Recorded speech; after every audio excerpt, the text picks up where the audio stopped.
Oh shit, the live. We're live. Oh crap. Okay. And we're live! Yay!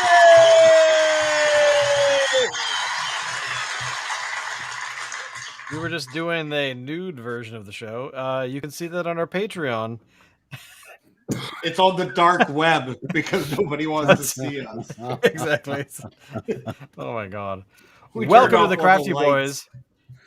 We turn off the lights when we drink our beer, and we also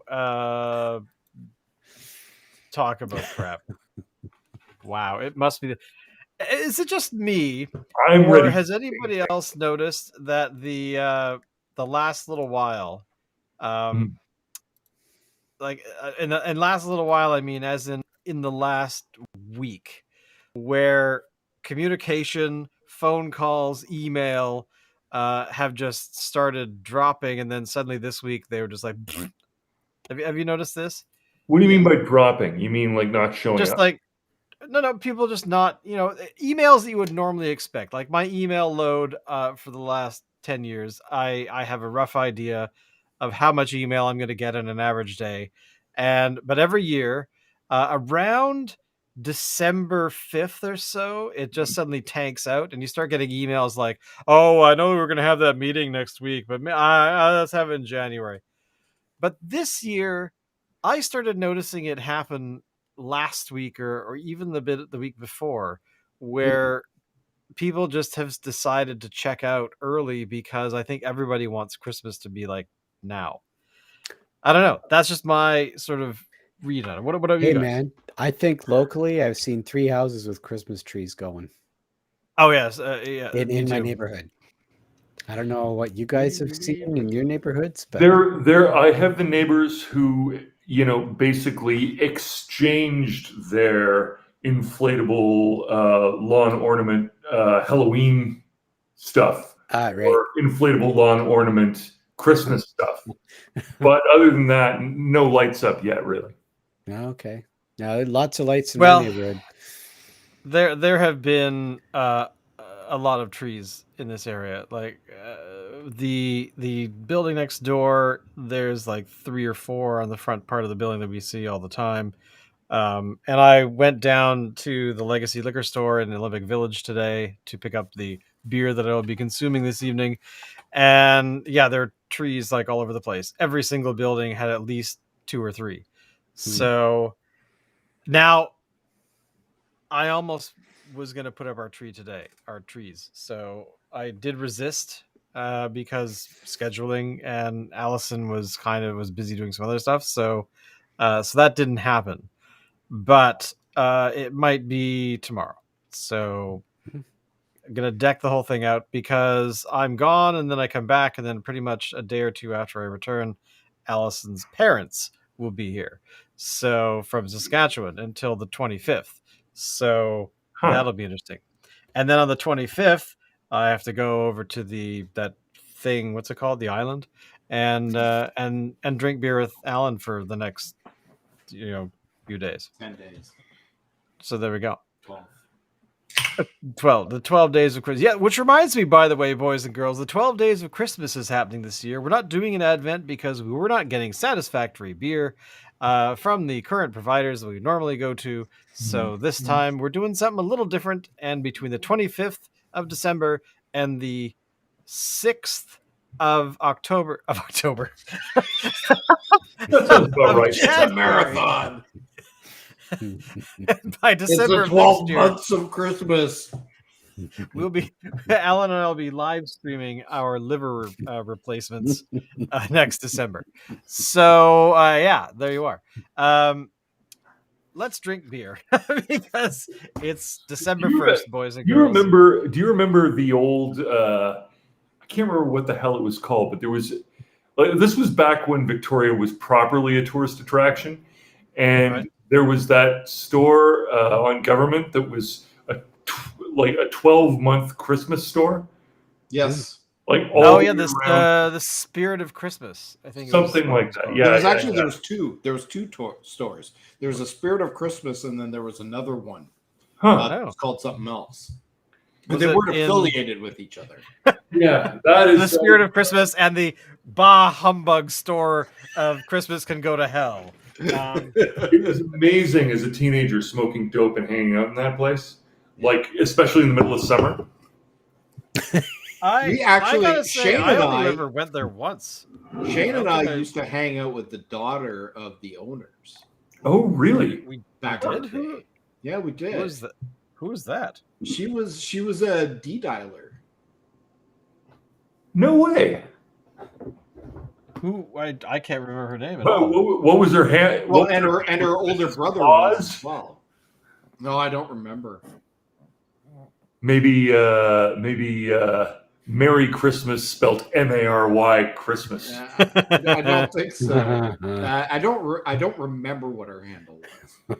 I remember what her real name was, but I'm not going to say it over the air. Okay. Well, let's start then before We we should start drinking doxing beer people. at some point here. I think I that would- agree. yeah. So, Locke, what beer are you drinking tonight? Okay, so we need to talk a little bit about this because I am not drinking one, but two beers. Because- What? No, never. Because they only had one of the beers that I wanted to drink, and so I looked around to see if there's some other beer that I wanted to drink, and I the fact that it was only one of them kind of spoke well of it. If everybody wants it so much that they buy all of them, yeah, I'm going to get in on that. So what? Those look cool. Those cans look awesome. So what this is, and I've drunk some of these this brewery's beers on the show before. The last one was Zane dropped his avocado bag, which is one of those names that kind of sticks with you and makes you think that the beer is going to be fucking terrible, and yet somehow it was amazing. So maybe this will be the same. What I have in front of me, and this is the one that's sold out, is, well, in fact, I think I need to start with the other one. This is, All right. it would appear to be a pair of double IPAs. And what we have is the beer equivalent of the Punch and Judy show. Oh, my Lord. This Wow. is a West Coast double IPA called That's When Ted Fought the Mailman.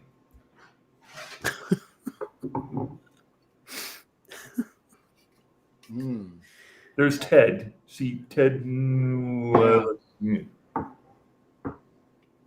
Yeah. Ooh, Teddy. Teddy fought the mailman. That's when Teddy fought the mailman. Okay. And there were lots of these, so I'm not expecting much from it. But the one that was nearly sold out was this one, and that is. And that's when Bernice flipped the canasta table. And this is an East Coast double IPA. So we have a West Coast, East Coast double IPA. And what we have here is evidently some sort of Punch and Judy show. So which one are you going to dive into first here?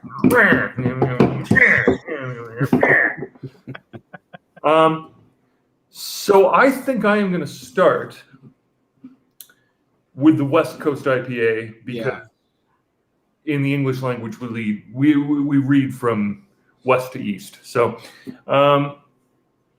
let's give this a shot. Having just banged it around a little bit. Open it just fine. Not an excess of carbonation, it would seem. Alrighty. Now let's find out a little bit more about this sucker. Aggressively hopped, not just regularly hopped, but aggressively hopped. With Centennial, Citra, Columbus, Comet, and Simcoe. At that point, you might just say lots of hops, but the alcohol per volume is 8%, and they are advertised themselves as foolishly good beer. It apparently contains barley, wheat, and maybe they've never heard of yeast, but I suspect they probably used some. There is a rumor, so it says on the can, that Ted fought the mailman because half of his Arby's coupons were missing. This is true. It says that on a can, so that's how we know it's true. Oh, okay. So, All right. Weird. How do you aggressively hop a beer? Like, I do don't you know. do you yell at the hops as you're violently I throwing them imagine. into I the- imagine the aggression is yeah. You must like really whip those hops into the bin. You know, like, Right. wow. I'm seeing like a full-on dive, and you're throwing the hops as you yell, "Fire in the hole!" Yeah, could be. So what I can tell you right now is, as with Zane dropped his avocado bag, for all of the apparent foolishness, these guys make fantastic fucking beer. This is, again, like their other beer, awfully close in flavor to a saison, like a farmhouse, Mhm. making me think that the reason they don't mention their yeast is because it's particular to their recipe. Maybe that's their secret ingredient. Okay. But overall, it's fucking that is a fantastic West Coast IPA. Now we're going to crack this East Coast IPA and compare it. Now, from what I understand, the real difference between East and West Coast is West Coast is much more Better. heavy, is better. Yeah, that too. But East Coast is more about the hop essence, where the hops are processed differently. Yeah, they tend to So- process their hops a little bit more. They tend to use things like lapulin powder, or they do the Yeah. hop emulsification thing. It's the hazy style in general. Yeah. So, and then Bernice flipped the canasta table. Is 8.2% alcohol per volume. And this is, again, it says so on the can, aggressively hopped with Amarillo, Citra, and Simcoe hops. And unlike the Ted beverage, this contains barley, wheat, and oats. Further, it informs us that there is a rumor that Bernice flipped the table due to a non-regulation initial meld player by Jasper. The truth is that Dorothy laid down a pure natural and then winked in Bernice's general direction. Carnage ensued. Okay. I mean, Okay, whatever that fucking means. So let's.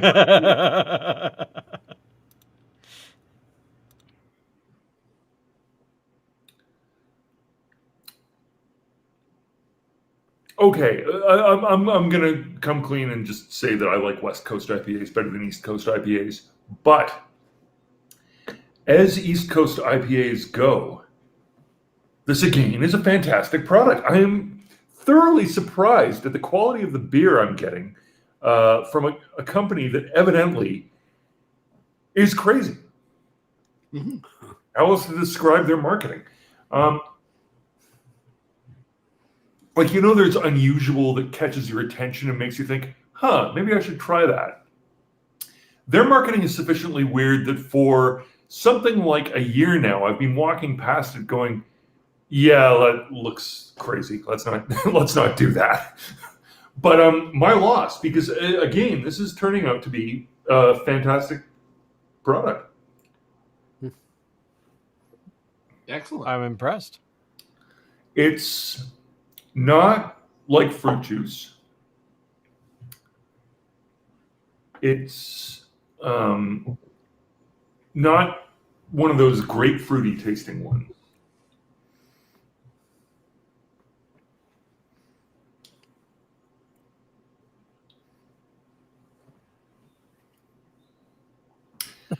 Waiting for I'm more. having trouble placing the flavor. It's not like something that I normally get from your hazy IPA. Okay. More complexity, and I suspect again that comes from the yeast.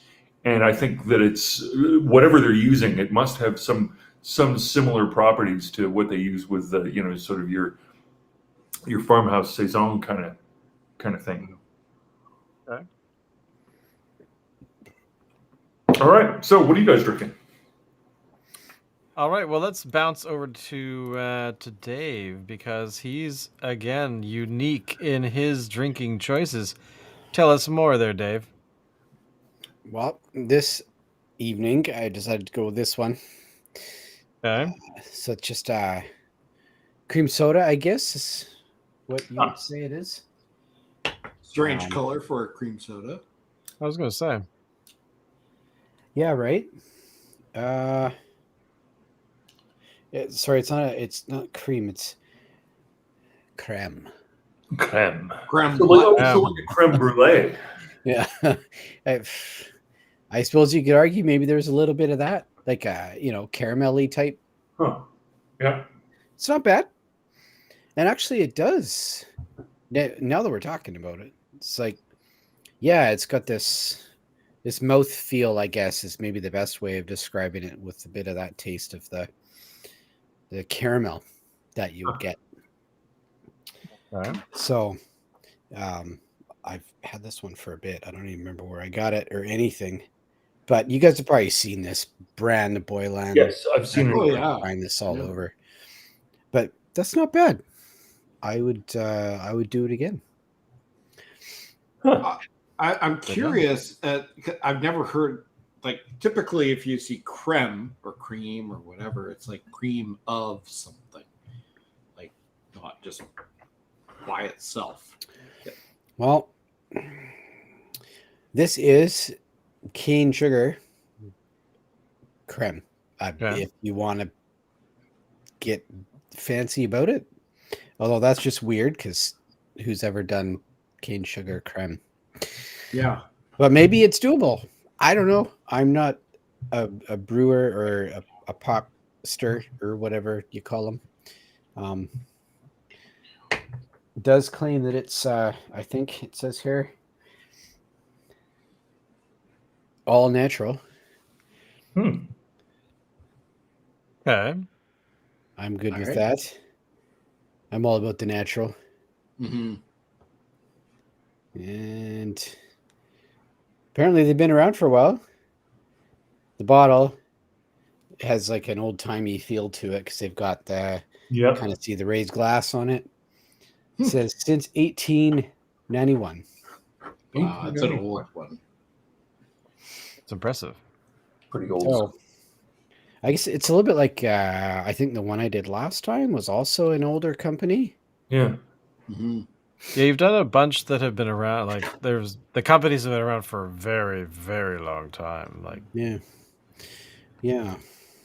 You know, I kind of wonder if maybe, like, you know, if that bottle's been around for that long, like, how many people have used it? Like, you know, maybe Abraham Lincoln drank from it. But while that's he was the getting beauty shot of at glass, towards the Alan. theater. You can nuke it and just Yeah. sterilize the fuck out of it, Yeah. and you're good Really? to roll. I would never have guessed you could sterilize a glass bottle. Like, to me, that Well, I just You nuke it. You nuke it. you nuke it. Yes. I like nuked food. Exactly. There's All right, a weed then. motion gun. Oh, that's going back. All right, so Alan, you're already Mm-hmm. drinking the beer, and I'll introduce it here. Let me switch over to me Yeah. here. So tonight, we are doing the Herminator, or myself and Alan are doing the Herminator Icebox, which is a Vancouver Island Brewing beer, which we have, of course, both had many times. Locke, you know it very well. I know it very. I remember when it first came out, there was a lot of Christmas gifting. That basically everybody got them the same thing. They all gave each other beer. So It says everybody just exchanged bottles of Herminator. pretty And that much. was it. Yeah. That Well, would because they used to come in the bomber bottles, I think, originally, Yeah. and then And you know what was weird? It was the only thing that was available in bomber bottles at the time. True, Yeah, I think true. that- It was actually a unique thing. Yeah. Like, it was a big deal. That's a lot of beer. That's a Yeah. lot of beer in Yeah. one thing. So Yeah. And it was expensive. Like, it was like one bottle was, I think, like $6 or $7, which at the time was a lot of money Hmm. for a bomber bottle. And I think sometimes we bought cases of them. It was Yeah, that at one Yep. point you could special. get. It was around the time where the ice wine was a big deal. Remember Oh, that yeah. back in the day? Yep. Yeah. And they had like ice Labatt's or insert some sort of ridiculous ice beer thing. Yeah. Yeah. But yeah, I mean, I gotta say that I'm glad it's back. I mean, it didn't really go away though, did it? Never went away. So Now, but last year's so they've been making this every year since like I don't know, like 1991 or something. I don't remember exactly how long. But last year's batch, according to their social media anyway, didn't work out. And they oh really? I And they had- remember this actually. they Yeah. had to dump it, or so they say. So what they put out last year Yeah. was their excess 2019 stock. Yes, the year before. Yeah. That's right. Which I still recall you thinking was very good. Yeah. Well, it was their 2019 stock had been sitting around for a year, so it had aged. Yeah. And Yeah. so you're buying like aged Icebox Herminators, and yeah, they were incredible. And then I bought a whole bunch, and I kept I was drinking them throughout the year, and I had my last one of that batch in mid-October this past, and it was so good, so sweet. Well, I remember when you mentioned it the other day, or just yesterday. I asked you, said, "So I'm going to go pick up some of these. You should go get some." And you're like, "I already have some." Oh, really? Oh, okay. Yeah, I've got like a dozen or something. I'm like, "You already have a dozen of this? Wow." After this one, I have 16 left, and I'll probably go buy some more. Yeah. Now, to fill in the picture here a little bit, the Herminator is riffing on another beer made by the same company called Herman's Dark Lager. No, That's right, which they actually don't make anymore. they don't make Herman's Dark Lager anymore. Here's a question for you as a Victoriaite. Was Herman's Dark Lager originally an on tap specific brew for Herman's Jazz Club in Victoria? No, It it was Okay. named after the first brewmaster. Okay, all right. I always wondered there because I have had Herman's, admittedly not on tap, but I have had Herman's Dark Lager at Herman's Jazz Club, which I thought was pretty fucking great. Yeah, and actually, Herminator was created by that same brewmaster, but not as a marketable product for the public. They made it as a gift for family and friends. And it was so popular amongst them, they decided to make small batches of it to release to the public. And thus it's born. It is, I think they consider it to be the first seasonal beer. Huh, way cool. At least ever here in BC. I don't know. Well, look. So there's, as we know, some dispute as to the origins of craft brewing in North America. People in Portland say it's Portland, Oregon. People in Victoria rightly say that it's the people in Portland, Oregon are wrong, and it's actually Victoria.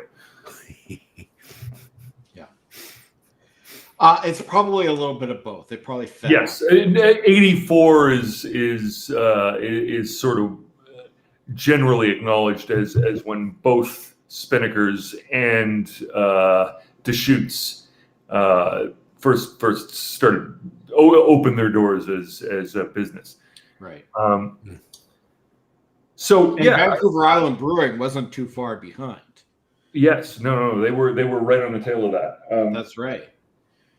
Now, I will say this: Vancouver Island Brewing has gone through a couple of rebrands over the years.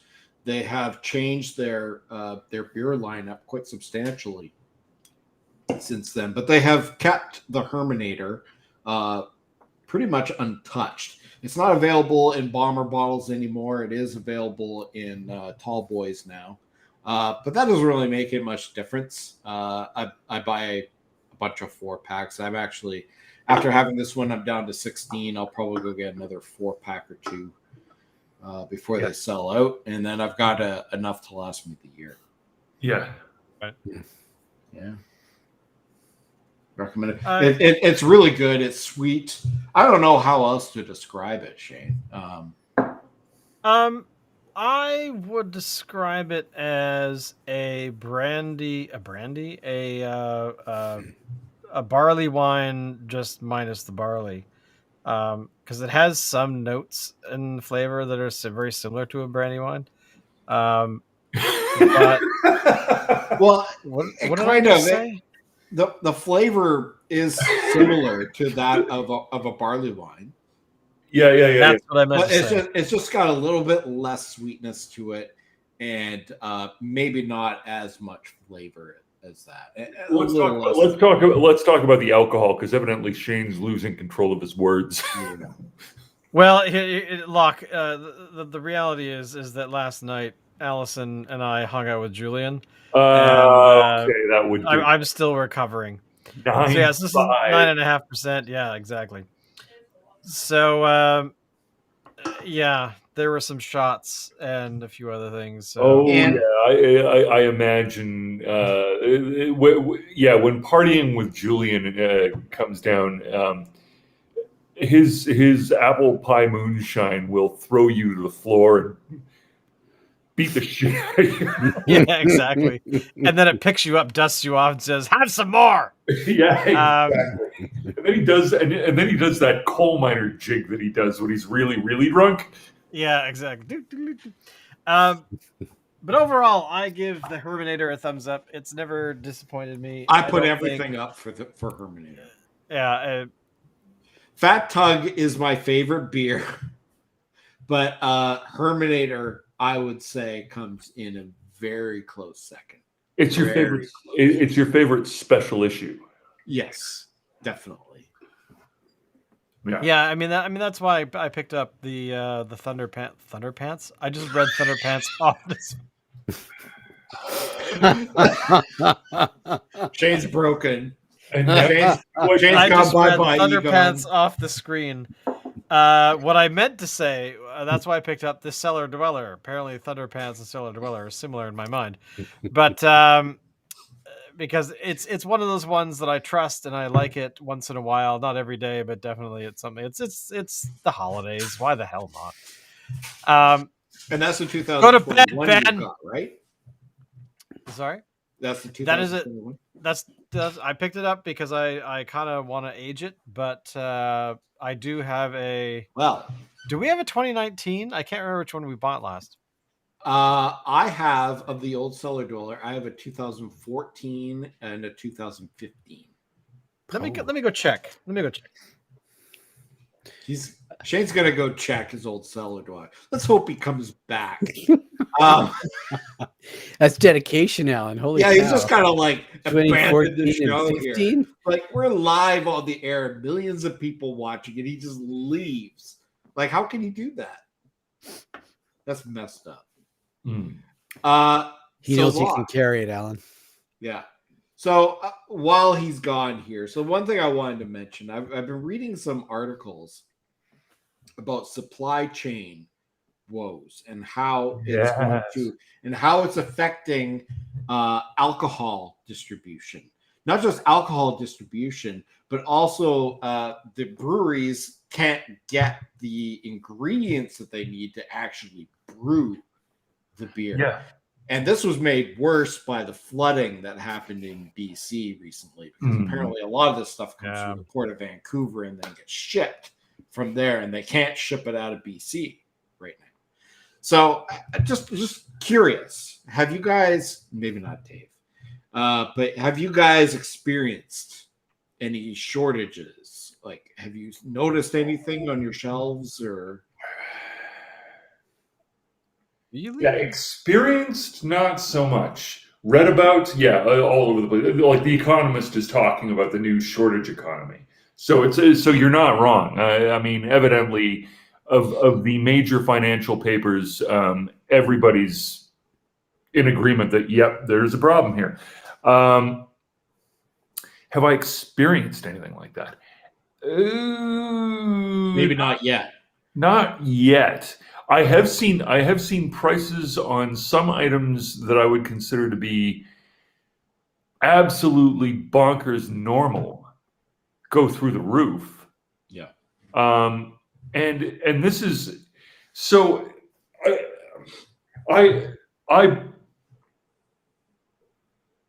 I'm sorry, I'm going to talk about underpants.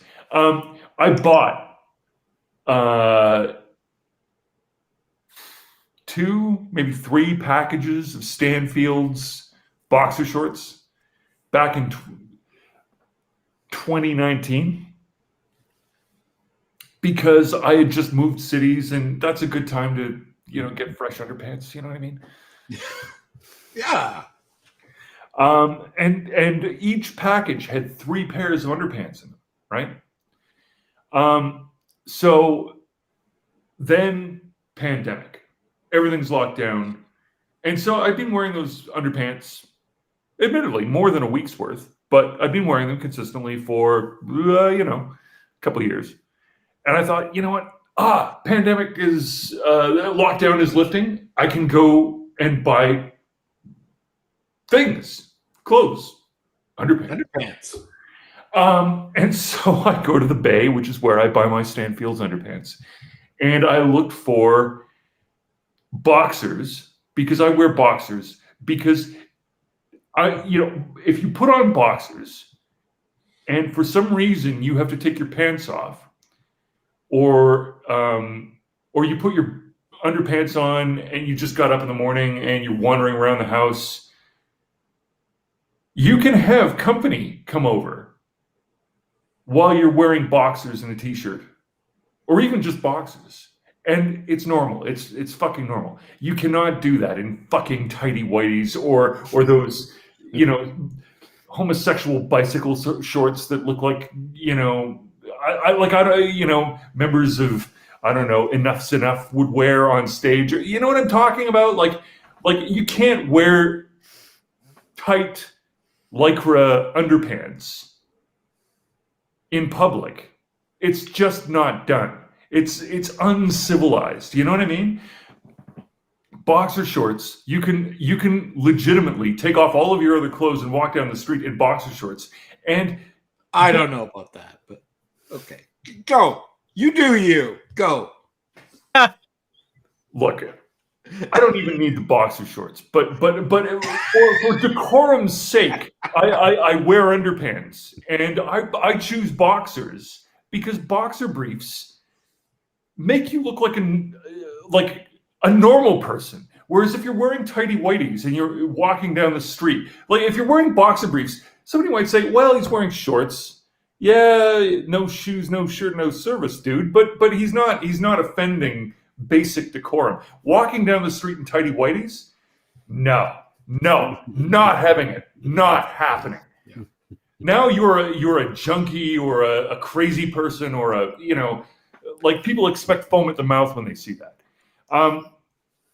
Because they generally don't, because it's generally not done. So anyway, I'm looking through the boxers, and there's no selection of boxers. Why are they not selling boxer briefs? And finally, I find a few select boxer briefs on hangers. So they've been stretched out, and they've got those little metal clips right there. And then the coat hanger sort of hook thing so they can put it on the rack. And they're the same boxers I pulled out of a plastic package of 3 2 years ago. And I'm looking at these individually hanging on hangers for sale for $25 a piece. The package, when I bought 3 of them at a time, cost $25. So I'm thinking, if that, maybe it was more like 15. And so I'm thinking, like, what happened here? I'm looking at the same boxers I'm actually wearing that I bought for maybe $5, $6, $7, and they're hanging on their own individual hanger, and they're charging $25 for them. I'm thinking, what the fuck happened to boxers? Why in the pandemic was there a boxer crisis? Huh? What is this, the Boxer Rebellion or something? Fuck. So that's what I've experienced. I don't know if that's a supply chain thing or just how that happened, but it happened. I think they call that gouging. Yeah. Yeah. It's a good word. Yeah, gouging. Yeah. So Shane, what did you find out? What was your old cellar dweller years that you've got? I drank it. Oh, you drank it. I went over to look, and the peanut gallery said, "I think we drank that last year." I'm like, "Damn." I don't remember what year did we actually drink the. We drank one of them at some point. Well, we It drank must a have been couple. last. Yes, I know, but So- I'm trying. Did so we we drink had some a- last year? No. We had a 2017 that we aged for 2 years, and we drank it in 2019. Okay. Then we bought a 2019 and drank it right away to compare it Right. with the 2017 that we had aged. Right. And then that was it. If you went and bought another one, you did that on your own. I must have. Oh, I know that I did, but I guess it's gone now. But hey, I got this 2021, so I'm gonna throw it Hey, up there into you the know what? cellar and. Now is if you are going to start a beer cellar, this is the time to do it, because Yeah. all those. So what's on the store shelves right now is the leftover stock from last year's barley wines and wheat wines and all the other cellarable kind of things. Plus, all the 2022 stuff is coming out now. So if you want to build a beer cellar, this right now is the time to do it. True. The Good point. the other thing, my brain. I can't remember. Never mind. Ignore me. I'm just gonna go hide over here in the corner and drink beer. I imagine you remember that there's that Simpsons episode where they're showing Shane. Yeah, they're showing what Homer Simpson is thinking about, during like some sort of complex thing, and he's just imagining like a cow like with a violin playing Turkey in the Straw. I imagine that's what's going on in Shane's head right now. Yeah, to be honest, it would not surprise me. Let me check in. Yep, there are turkeys going on. All right, so we talked about supply chain issues. We may have problems getting beer and other alcohol. Dave, not too distant. have you had any supply chain issues? Well, I remember really only I seriously don't go out that much or shop that much, but No. last week, grocery store. Where was I? It was a little weird. I think that was kind of shortly after the shit hit the fan and everybody was just losing their shit, and so we're buying up all the toilet paper. Right. Was this panic buying due to COVID, or was this panic buying due to the storm? No, this is the storm, the floods. Okay. And there's a little fear, a little fairness to that whole thing. I mean, I personally know a couple of folks that ended up getting trapped up in the interior. They couldn't even get home. One poor guy had to stay at a hotel for a little while so he could still get to his work. And due to the roads at the moment, apparently he is driving, 3 hours to get to work? I believe that's easily triple what he's normally used to driving. I mean, who's going to drive fucking 3 hours to get to work, right? But that's what he's doing right now, because of the road situation, because there's a bunch of stuff that's been shut down. Shane probably knows better, but I've heard that, you know, some of the highways and such have been basically just shut, period, because they can't handle the traffic. So, I mean, there's shit going on. Is there a super huge, you know, lack of stuff on the shelves? I don't know. I was in. As far as I'm aware, there are definitely some shortages here and there, but it really depends on where exactly you are. Like the Lower Mainland, there's definitely some things that are missing. I haven't noticed anything myself, but we're rationing fuel, stuff like that. But you know, but here's the thing. My favorite thing about the whole rationing of fuel thing is that you could go and fill up your gas to the rationing level of whatever it is and drive down the street and do it again. Yes. So I don't quite know why this is a thing, but it's not like they can enforce it. I mean, at the same time, are we going to run out of fuel? Probably not. There's definitely other places that you can get fuel from. There's highways that aren't washed out that go into the States. Can I just say, this stems from what happened in Victoria. The gas rationing came in right at the time when there was no gas available in Victoria, and the few gas stations that did have gas had lineups. You had to wait in a lineup like an hour. So what you're saying is it was proof that Maximum Overdrive was ultimately a truthful film about the future. Maybe, yeah. What happened is we didn't have a shortage of gas here. It's just people were thinking, oh, our supply lines are going to be cut off. I better go fill up. And then everybody was like, oh, we better go fill up too. So what they did is they started filling jerry cans and everything. So they created a shortage by stockpiling our normal supply that we had. Yeah. So yeah, that's the invisible hand of the market, making everything very sensible. You know, I had another example of the shortage economy, and actually, this one is, I think, maybe a little bit closer to the economist division of how all of this works, and that is that because COVID, a lot of industries couldn't get workers to show up to work, or had to dismiss them and say, "Now, fuck, stay home." So in the manufacturing, there are a lot of things that are standard commodities. If you're building, say, manufactured homes, each one is going to need an air conditioner. So the company that builds the air conditioners had to dismiss all of their staff, so they weren't building air conditioners, and so there was a shortage of air conditioners. Therefore, the companies that build manufactured homes now can't get air conditioners, so they can't build manufactured homes.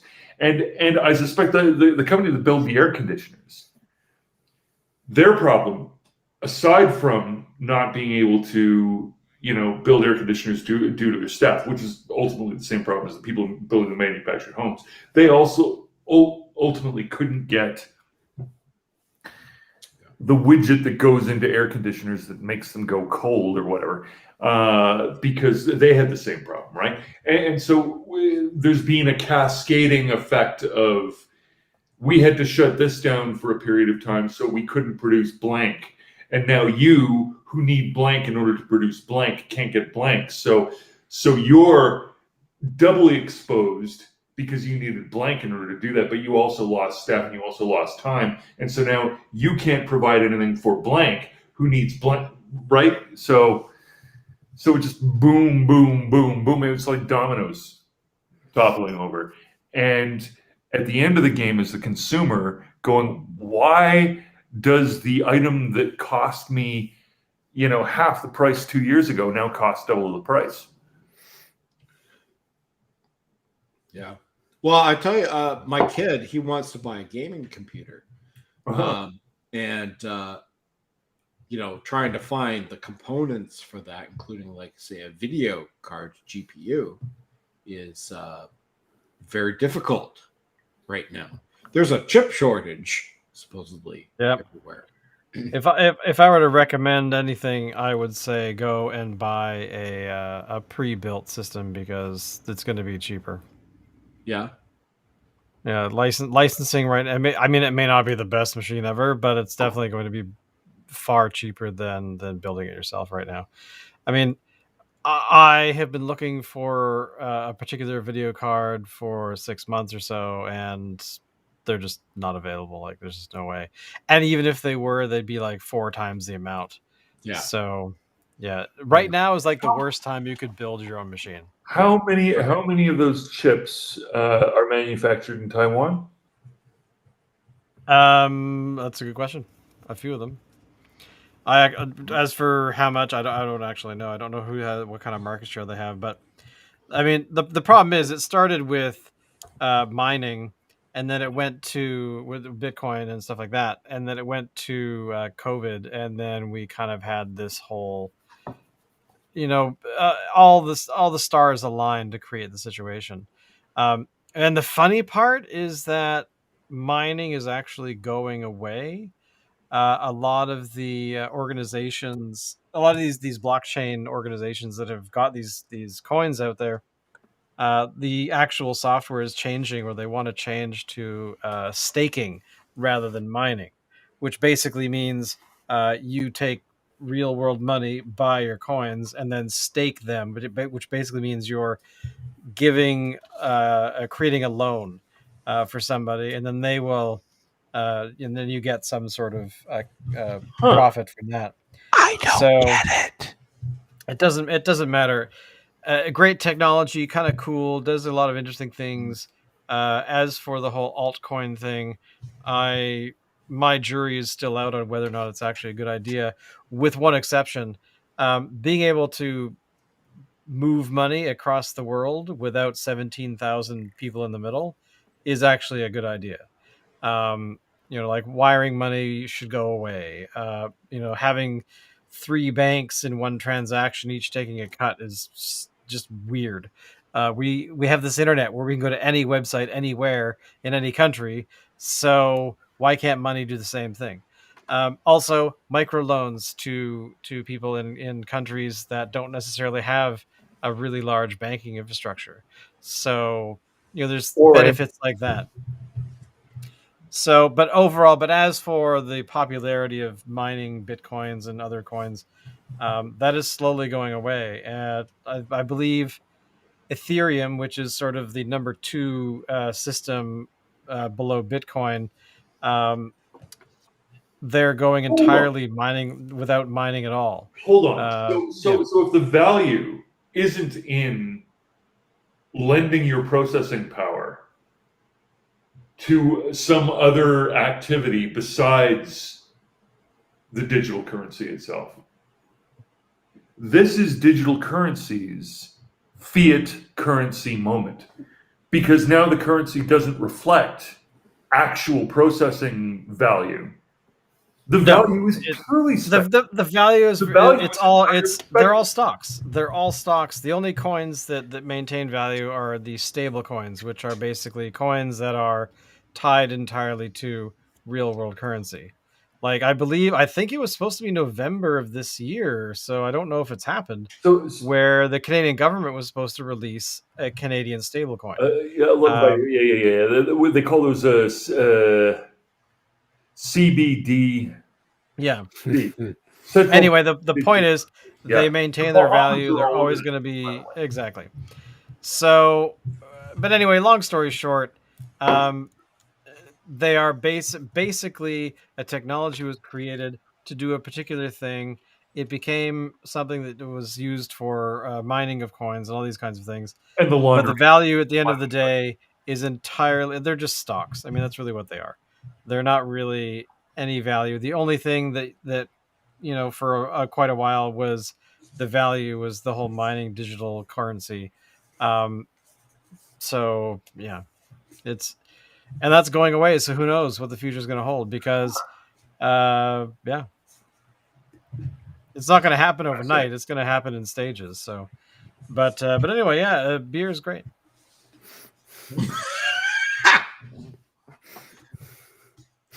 I don't think. Sorry. I said I was just gonna say I stopped trying to wrap my head around all that stuff, Bitcoin and stuff. I mean, I have some coin, and its value has slowly gone up over time, but it's not. I'm not talking thousands and thousands of dollars. I'm talking like a few $100.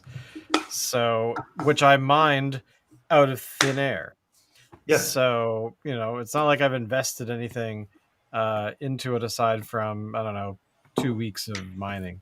Processing power, which is a greater deal of investment than probably goes into most of the digital currencies that are just all flash, pump and dump. Exactly.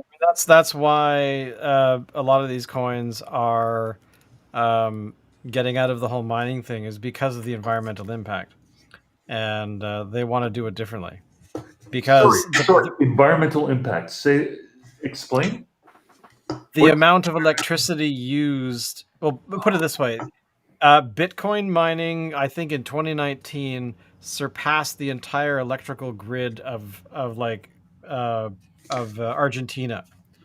Where Bitcoin mining is really surely that processing, all of that processing, like, are you telling me that Bitcoin's mining system took that processing power and accomplished nothing with it? Didn't it use that processing power to accomplish tasks for people licensing their processing power, their group processing power? Well, that's basically what mining a Bitcoin is. If you're yeah. So whether or not it had a detrimental environmental impact rather depends upon who was phoning up Bitcoin saying, "Hi, we want some of your processing power. Give it to us so that we can do blank." Right? Yeah, but don't forget the actual process, the actual power that you use in order to mine a fraction of a coin. What you're saying is inefficient. It's inefficient electrically because incredibly so. Yeah. What does Greta have to say about this? Let me find out. Hey, Greta, what do you guys think? Oh, okay. Well, she approves Crafty Land still. So, I gotta say, if I mean, this is the thing, right? Is that the whole idea, the whole thing about electricity is kind of this weird. I mean, in BC, we're very lucky to have a significant amount of our power is hydroelectric. Yeah. Which, you could fight about whether or not it's environmentally damaging or whatever. To which it is to a certain degree. It's not an entirely green technology because you're flooding land and valleys and things. But ultimately, long term, they could be considered green. But the sad reality is that we then take some of that power if we don't use it and we sell it to other markets, Alberta, we sell it to the States. But here's the thing, when we're using a hell of a lot more of it, there are more people, there are people, and the population of our province does have the ability to suck up all the power BC Hydro generates. So we're importing it from other places, i.e. usually the States, where a lot of that power is generated by coal or by other sort of fossil fuels, right? So so it's kind of this weird, I mean, put it this way, people that are very, very excited about the world becoming green and all these kinds of things are finding out a really rude reality right now with all this flooding in the Lower Mainland that's washed away highways. They're suddenly realizing actually how much we are dependent upon fossil fuels in order for the economy to actually run. So we're seeing it at things. Store shelves are not being stocked because trucks can't get here. Blah blah blah. But if you look deeper, you'll find that actually a lot of this stuff is highly dependent. And if we want it to be green overnight, changing out your bloody car is not going to do it for an electric vehicle. Yeah. Don't get me started on the whole impact of batteries and things like that for electric vehicles. But at the end of the day, our major issue out of all of it is that we cannot store power. We cannot store it unless it is like, for example, in England, there's this particular it's a I forgot what it's called, but essentially it is an underground reservoir that dumps a huge amount of water through turbines and then uses that power, it distributes the power, but then it uses the same power it generates to actually pump the water back up. And Locke, maybe you know about this, but it's somewhere, it's like halfway, I can't remember the town, but it's like halfway up England. And that's basically kinetic energy being stored above, running it through the turbine, and then using that same amount of water to do it again the following day. The Orkney Islands are huge into wind power because of just their location and the winds and all that kind of stuff. They have a huge problem because they're pumping a lot of power into Scotland, and Scotland's like, no more, no, we don't need any more.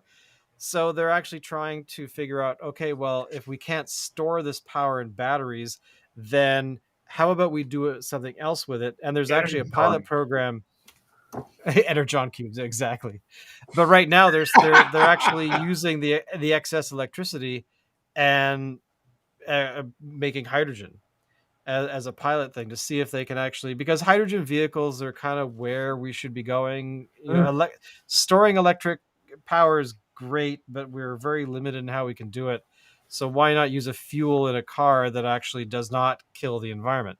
So they're thinking, okay, well, if we have all this power we can't get rid of, and we just lose it, why don't we now start using that energy to actually convert it into another green energy? So electrolysis, make hydrogen, and then see if they can make it into a thing that can actually export hydrogen to other countries for hydrogen vehicles and da.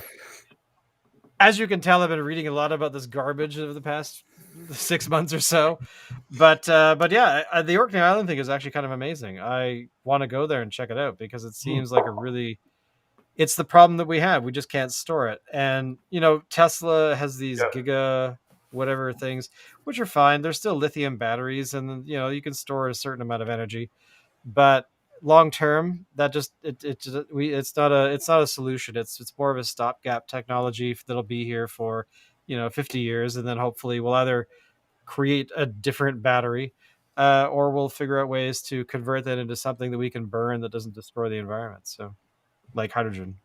Yeah. Huh. And Dave, why have you not solved the crisis of our existence on this planet? Come on, Dave. I'm working on it. I'll report back in about 20 years. Okay, cool. Okay. That's a lot of Crafty Boys episodes. Back into the past, and then you're gonna have to go back to the future. Wouldn't that be cool? I mean, come on, Dave. We should have had flying vehicles 6 years ago. So what the hell is wrong? Man? What the fuck is it with the romance around flying cars? Has anybody stopped to consider the fucking problem with flying cars? Like everybody thinks that this is a goal worth pursuing, but do you want a sky either A, full of pylons and roadways, because you'd have to organize traffic if there's going to be a lot of traffic. Otherwise, you're going to have mid-air collisions, and that's a bad thing.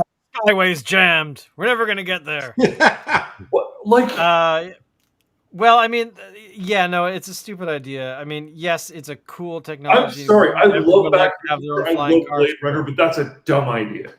Yeah, but I mean, I'm actually more terrified of the launch of Starlink, which is supposed to be like 6,000 sat. It's another Elon Musk thing. Basically, he wants to provide internet to everybody by using satellites in low orbit, which on one level is cool, but we also have issues with low orbit right now because there's a lot of. I mean, what is it? I think something like 60 or 70% of the satellites currently orbiting in low Earth orbit, which is like I think up to was it 300 kilometers? Anyway, basically they are dead. They don't actually work. It's just space junk. Yep. So I wish Elon Musk would turn around instead of launching like 4,000 more satellites to actually figure out a way to actually capture what we actually have up there. I know it wouldn't be easy, but I think that needs to be solved before we continue launching more stuff into into space, right? I'm fully with you there. Our oceans are a bit like that too, which are often compared to space in terms of their remoteness. Yeah. Which, by the way, if you ever want to watch something cool on YouTube, there is the Woods Hole Oceanographic Institute. You know the guy that found the Titanic, Dave Ballard. He started this whole thing, and basically, there's a ship called I think it's called the Nautilus, if I remember correctly, or is that one of the whatever? It doesn't matter. And they're live streaming all the time on YouTube. All the cameras from the submersibles, the cameras on the ship, like you can watch them in the control room, you can see them on the deck, all these kinds of things. Way cool. And it's always running. And they're going to these places all around the Earth that's like no one has ever been down here. Let's go check it out, kind of thing. So wow. And they're finding new species of this, that, and the other thing all the time. So very cool. Cool. I do not remember what it's called, but I will look it up and send it to you. But yeah, it's pretty cool. I do catch myself turning it on when they actually are doing something, not just like I turned it on a few days ago and they were actually just in transit from one location to another, and it was like 3 a.m. and there was nobody anywhere. They have all these cameras still running and there's like no one around. So but anyway, yeah, it was very cool. So anyway,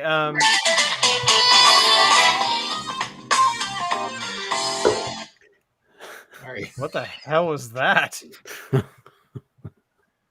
Alan, did you fucking lean on something that you shouldn't? Yes, I did. Like, honk, honk. Anyway, on that note, boys and girls, we will be back not next Wednesday, but the Wednesday after, the 15th of December, and we will be all completely naked, wearing Christmas lights on our bodies, and that's how this show is going to roll. So, boys, make sure you prep for that show. And as always, Alan, please take us out.